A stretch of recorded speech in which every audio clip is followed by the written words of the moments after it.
आप सबको पता चल गया होगा कि हुआवे का नया फ़ोन P30 इसी हफ्ते मार्केट में रिलीज़ हो रहा है।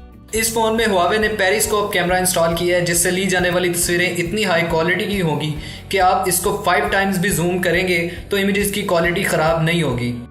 अपने नए फ़ोन की लॉन्चिंग से पहले हुआवे ने इस फ़ोन में मौजूद इस ज़बरदस्त फीचर की प्रमोशन भी पूरे धड़ल्ले के साथ की, लेकिन इस दफ़ा एक बार फिर हुआवे ने प्रमोशन के दौरान कुछ ऐसा ही ब्लंडर मार दिया है जैसे वो पहले भी करता आया है।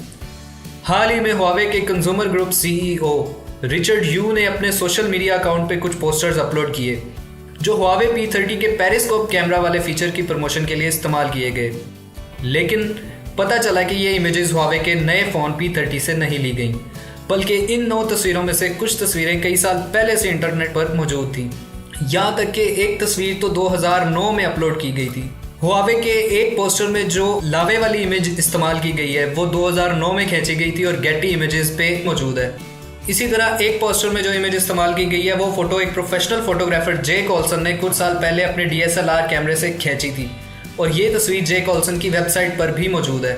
इस सिलसिले में हुआवे ने अपनी ऑफिशियल स्टेटमेंट में कहा है कि हमें पता चला है कि हमारी हुआवे P30 सीरीज के टीजर पोस्टर्स को लेकर कुछ मिसअंडरस्टैंडिंग्स हो रही हैं।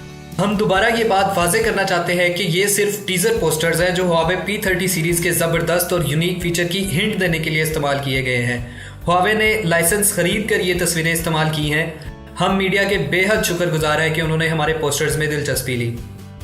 इससे पहले 2016 में हुआवे जब अपने P9 फ़ोन की प्रमोशन कर रहा था तो इन तस्वीरों के मेटा डाटा से पता चला कि ये तस्वीरें हुआवे P9 से नहीं बल्कि अच्छे खासे महंगे DSLR से खींची गई हैं।